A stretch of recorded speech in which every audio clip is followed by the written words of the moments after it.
and welcome back to HopefulHomemaker.com. Today begins week 2 of the Lone Star Tree Skirt Sew Along, and I'm really excited about what we're going to do today. You should have pieced all of your fabrics into strips and then cut those strips into smaller strips of diamonds. We will sew all of those strips together to make 8 large diamonds. So let's get started. Here I have my diamond strips. I've got set A, B, C, and D here. And the goal now is to sew them together and create the diamonds. There are a few things that I use to make this a little bit easier that I would recommend you doing. I'm going to show you how to do it. I use a marker to mark the points.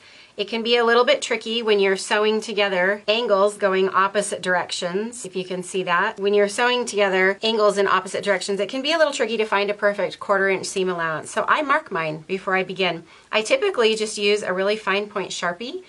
It's never been a problem for me in any of the quilts that I make because the mark is hidden on the inside of the seam allowance, and so I've never had a problem. If you're nervous about it, you can use something else. You're going to want it to be something that's not going to bleed in a color or whatever. You could use pencil if you want to. Because I have black fabrics in mine and I want my marks to show up so that you can see them, I went and bought a gold colored metallic gel pen, and I think it's going to show up a little bit better, but I'm not at all worried about what the gold might do in the fabric because of the color of it. So you're going to want something to mark with. A small ruler of some kind that has some clear 1/4 inch marks on it. You're going to need a few straight pins so that we can do our marking. So the first thing that we're going to do is we will set aside strips C and D because we're not going to deal with them yet. We're going to start first with A and B.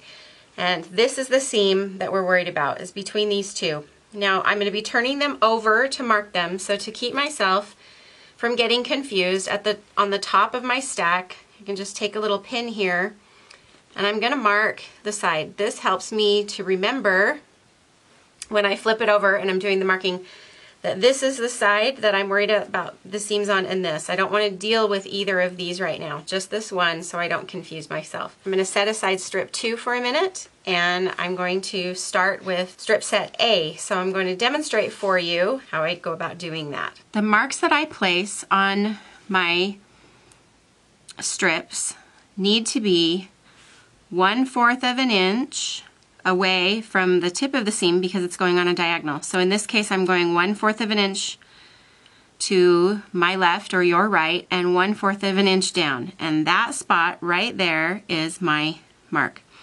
Now it's one thing to make a little dot there, that can be helpful, but sometimes that's harder to find, so I make a little mark up and down so that I know that at the intersection of those two lines right in the center of it is where I need to have an X. Next I'm going to go to the next one. Once again, I've got my 1/4 inch mark here on my little ruler is right at the tip of that seam, and the other 1/4 inch mark is right here on the seam, 1/4 of an inch down. So I'm going to make one line there. I pull it away just slightly, make another line there.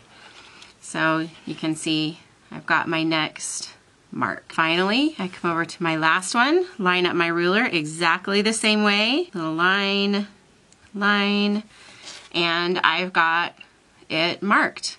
Now what I usually do is I usually go through and do that with every piece on one strip so that I make sure that I'm marking the correct side. I don't want to mark the other side, I want to mark this side. So I make sure I'm marking the correct side, so I usually do all 8 at a time. And then that means that strip number 1 is now ready to go, ready to be sewn together. After all 8 pieces are marked for my first strip, it's time to mark my second strip. So I put a pin in it here earlier when I aligned them both to make sure that this is the side that I remember that I'm sewing to strip 1, and I'm going to go ahead and do the same thing along this side. The next step is to pin these 2 pieces together carefully so that we can sew them and get a perfect seam. We're going for perfect points, right?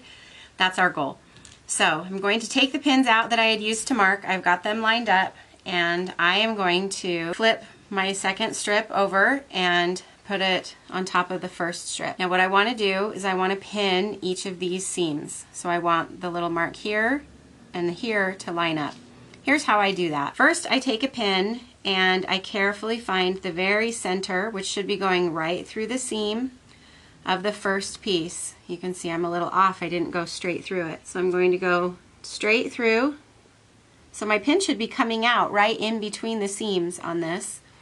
And then I need to also send that pin straight through at what I think is going to be the 1/4 inch mark. And this is where I have to look back and forth a little bit between the two, and I think I got it there. So now I have my pin going through the 2 points that I want to have match up perfectly. I'm going to squeeze the fabrics together.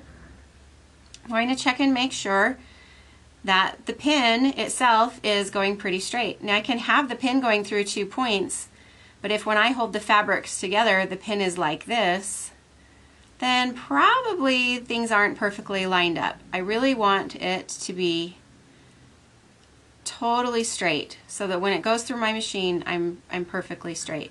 So I'm going to check both sides, make sure that I've got that lined up. What I like to do is carefully hold, and I actually take my pin and I pinch it very carefully, and I kind of wiggle that pin around a little bit. The reason I do that is because I can't just leave the pin sitting in there like that. So I'm going to take the pin back out, and while I hold very carefully, I'm going to move over and I'm going to pin right through. And when I find that spot, it just goes through so easily because I kind of wiggled through that spot in between those threads that way. So looks like we're going to be good. Next I move to the next one, and I'm going to do the same thing. I'm going to put my pin right through the mark. Carefully check it. It should be coming out right through the seam there. Do the same thing on the next one. Oh, I'm a little bit off, so I'm going to readjust. You're going to get really good at eyeballing this after a while, but it's always nice to be able to check and see, yep, you really did get it right in the middle of that seam there for the 1/4 inch. So again, I've kind of got my pin in its spot. I'm going to hold it very carefully, pin, and it just will slide right through that spot because I got it in a good way. Now I'm left-handed, so again I'm doing this way. If you choose to pin with your right hand and put your pins through going the other direction, not a problem. The important thing is just to make sure that you have got every seam pinned with the seam allowance lining up perfectly. I will say also really quickly that ideally, if all our diamonds are perfect, we are going to have this little point here lining up perfectly at the 1/4 inch mark as well as on this end. So because they're diamonds, there's going to be this overhang. So don't worry too much at this point about these points being just right. What's going to make your diamonds just right is to worry about these points. And so we're going to do that.